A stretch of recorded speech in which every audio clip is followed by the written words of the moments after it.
हरियाणा मुख्यमंत्री श्री नायब सिंह सैनी ने बजट सत्र के बाद विपक्ष को अड़े हाथों लेते हुए कहा, पर 3 दिन की हुई चर्चा के दौरान हमारी सरकार के प्रति तो अनाप शनाप बोलते रहे हैं, परंतु अनाप शनाप तो बोला ही है, तथ्यहीन बातें भी की हैं। लेकिन जब जवाब सुनने की बारी आई तो सारे के सारे बिस्तरा बुरिया ठहका निकल गए। बता भाई, कम से कम सुनो तो जो भाई तब बात पता नहीं क्यों नहीं समझ रहे। इतना स्टेमिना होना चाहिए बात सुनने का, इतनी वो होनी चाहिए भी बात तो सुनो ना कम से कम कि क्या कह रहा। अगर मैं गलत कह रहा हूँ खड़ा होकर के सदन है आपको बताना चाहिए।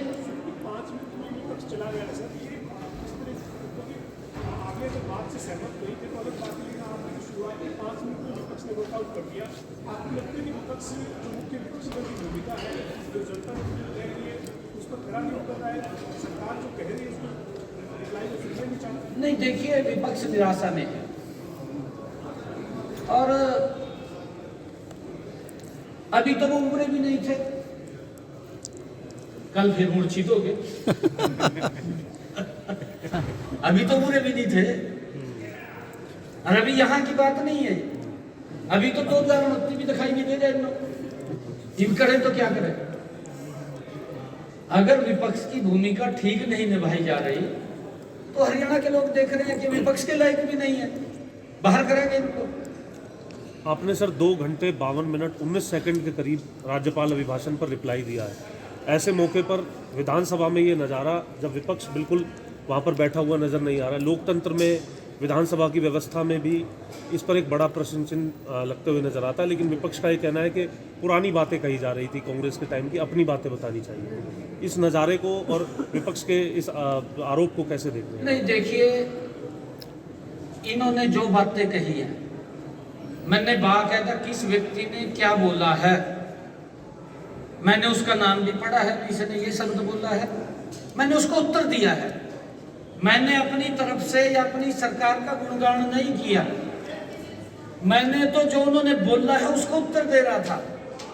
इसका मतलब विपक्ष झूठ बोल रहा था खड़े होकर के, सच नहीं बोल रहा था। अगर सुनने का मादा नहीं है तो इसका मतलब तो साफ जाहिर हो रहा है कि जो उन्होंने बोला मैं उसको उत्तर दे रहा हूं। अगर वो नहीं सुन रहा तो इसका मतलब झूठ बोल रहा है विपक्ष, विपक्ष के पास मुद्दा नहीं है। इसका तो यही तथ्य निकलता है कि विपक्ष के पास सच्चाई नहीं थी। ये सारी जो बातें इन्होंने की हैं, जो उठाई है, वो झूठी उठाई है। मुख्यमंत्री जी, सर आपने कल एक कहा कि वक्फ बोर्ड को जो ज़मीन ट्रांसफर हुई उनकी जांच कराएंगे, तो सर किस प्रकार की ये जांच होगी और क्या सिर्फ ज़मीनों की जांच होगी या पूरी ओवरऑल संपत्ति जो उनकी है अब तक उसको लेकर भी कोई जांच की जाएगी?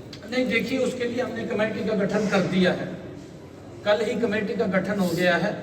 हमारे रोहतक डिविजनल के कमिश्नर, करनाल डिविजनल के कमिश्नर और हमारे रोहतक के डीसी महोदय, उनके नेतृत्व में वो 2 उसके सदस्य रहेंगे और उनकी अध्यक्षता के अंदर रोहतक डिविजनल की अध्यक्षता में कमेटी का गठन हुआ है।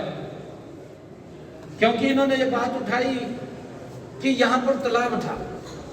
हमारे पास जो तथ्य आए थे कि वो वक्फ बोर्ड की लैंड है और उसमें कहीं फर्द के ऊपर लिखा नहीं है कि यहाँ तालाब है। उसमें किसान काश्त कर रहा है लीज पर लेकर।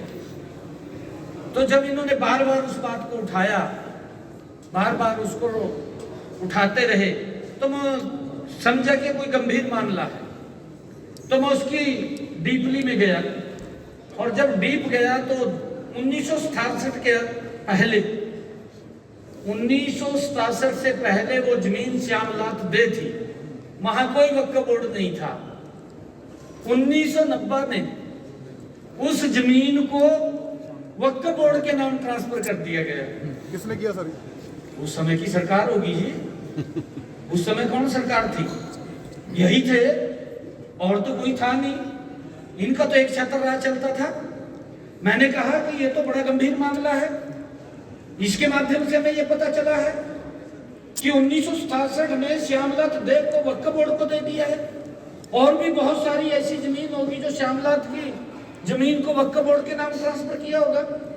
ये कमेटी इसीलिए हमने बनाई है, कि पूरे प्रदेश पूरे की जांच हरियाणा पूरे प्रदेश की जांच करेंगे। कोई टाइम बाउंड है ऐसी सर? कोई टाइम बाउंड है इसमें? कितने जल्दी ही इसका हमने कहा है, अभी बैठेंगे इसके लिए, हमने कमेटी का गठन कर दिया है, बिल्कुल टाइमली इसको कराएंगे।